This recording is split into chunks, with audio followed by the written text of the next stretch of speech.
O filme espanhol O Poço, disponível na Netflix, tem causado as mais diversas reações, desde uma forte repulsa até uma euforia de ver ali uma crítica a um sistema opressor. A mim, causou perplexidade, e nesse vídeo eu tento explicar o porquê.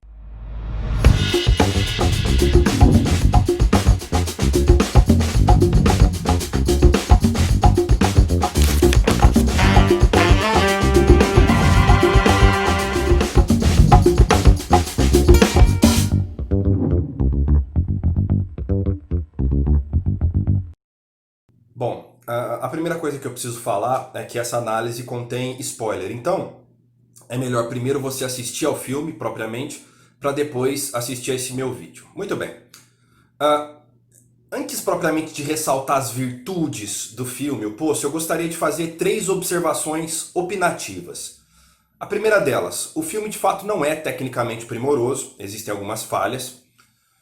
Segundo, o filme traz alguns clichês, como por exemplo a ideia de simbolização vertical dos grupos sociais e de um estado de natureza que é cruel, que vem à tona quando nós estamos num contexto hostil. Bom, alguns filmes e livros já exploraram isso, né? Por exemplo, o Ensaio sobre a Cegueira, O Senhor das Moscas, etc. E o terceiro é que ele trata de temas que poderiam ser elaborados de maneira mais sutil, digamos assim. Por exemplo, as cenas explícitas de morte, de canibalismo, ele soam como uma espécie de subterfúgio para chocar o espectador. Então, feitas essas 3 observações, vamos a um pequeno resumo do enredo e, propriamente, claro, as qualidades da obra, né? Primeiro, o resumo. O protagonista escolhe participar por 6 meses desse experimento social, que não por acaso, né, tem o nome de gestão de aprimoramento pessoal, e ele faz isso com o intuito de parar de fumar. Ele entra nesse experimento com o intuito de parar de fumar.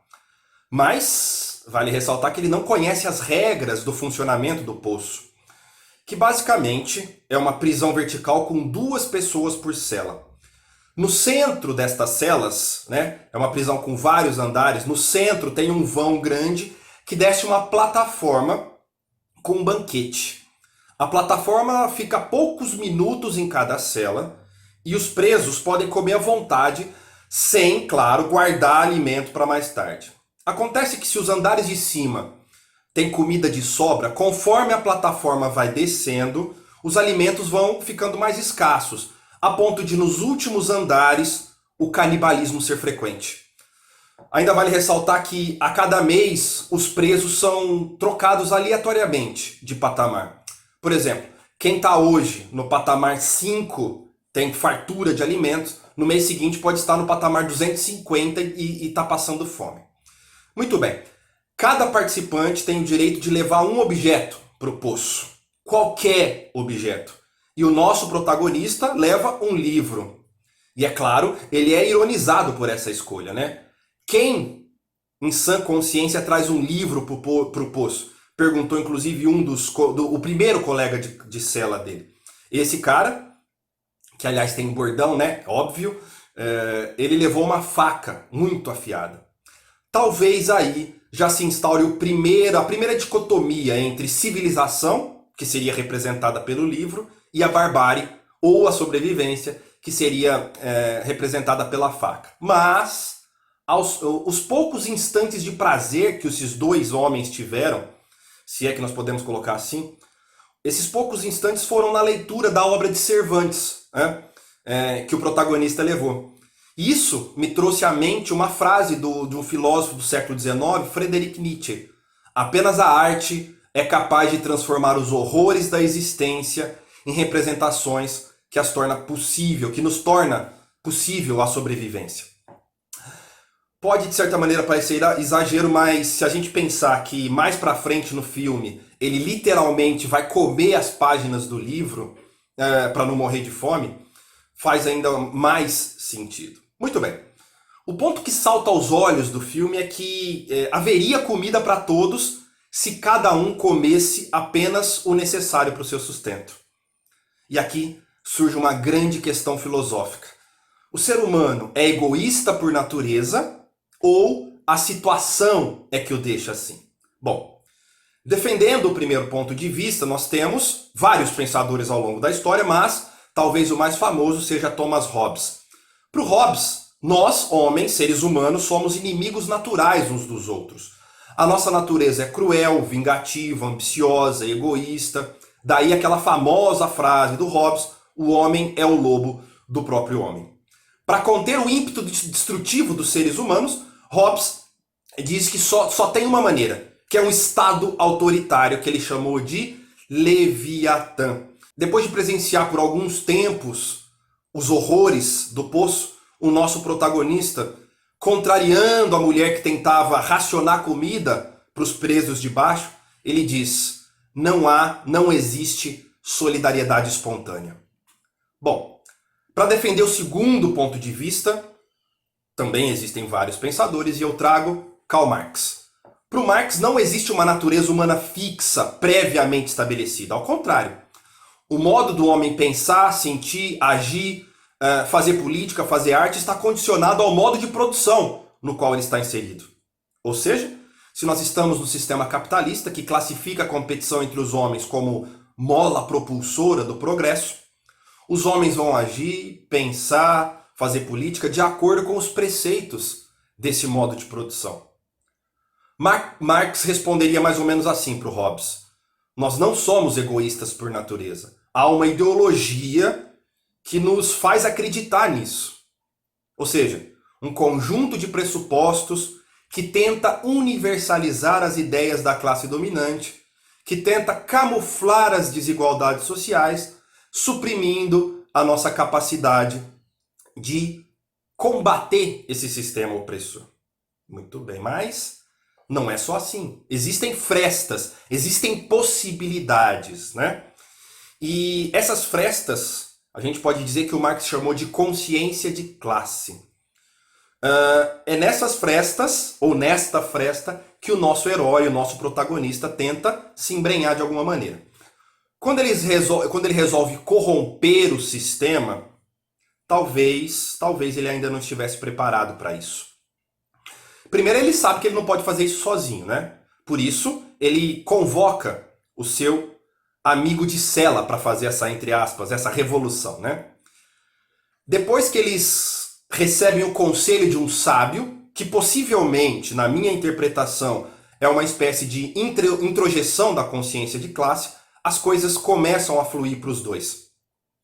E começam a fluir porque, novamente, ganha força a frase do protagonista de que a cooperação talvez seja impossível aos moldes de um socialismo marxista, né?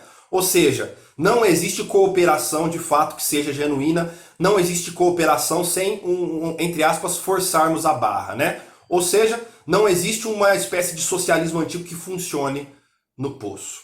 E é aqui uma espécie de virada do enredo, é aqui que emerge, que surge a figura da criança. Ao chegar literalmente ao fundo do poço, o nosso protagonista encontra uma menina e a mãe dessa menina descia pela plataforma, né, com a comida, com o banquete, para garantir que algum alimento chegasse diariamente para sua filha. O último patamar é de número 333. Isso nos dá algumas possibilidades interpretativas. Vamos lá. A primeira, a minha possibilidade, né, as minhas, aliás.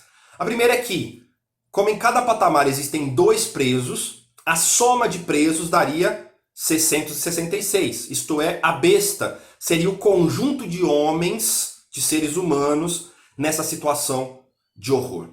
A segunda possibilidade cogita que o fundo do poço é a metade do caminho para a besta, né? Porque quando a plataforma com os alimentos volta ao topo, o número 0 é ao mesmo tempo o número 666. Passando a mensagem de que a besta, entre aspas, são aqueles que controlam o sistema e por isso precisam ser derrotados. Bom, voltando à figura da criança. Aqui a simbologia eu acho que é bem óbvia, né? A criança é a esperança, a criança é o futuro. Pensemos novamente no filósofo Nietzsche, nas 3 fases que ele classificou da metamorfose do espírito. A primeira fase, a menos evoluída para o Nietzsche, é o camelo. O camelo que simboliza a obediência, o tu deves, o que carrega a culpa do mundo nas costas.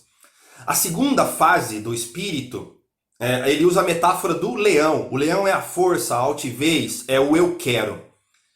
E a terceira fase de evolução do espírito, a mais evoluída, é a criança. A criança é a possibilidade de romper a lógica do sistema. A criança é o enfrentamento estético da existência. É o que o Nietzsche chamou de super-homem ou além do homem. Quando Nietzsche propõe a teoria do super-homem ou do além do homem, ele está nos dizendo que a mudança não viria dos seus contemporâneos. Nem ele mesmo seria essa mudança. Tanto é que ele escreve, né? Há homens que nascem póstumos. O protagonista apenas planta as sementes, sabendo que não colherá os frutos. Em resumo, a criança é um dizer sim à vida. É um ser humano que cria sentidos. É um ser humano que transvalora os valores. É um ser humano que se enxerga como agente transformador da história. E é aqui, nesse exato momento, que eu promovo o abraço entre Nietzsche e Marx. A possibilidade da mudança a partir de um olhar da criança, do super-homem. Então a mudança social a partir de um olhar estético.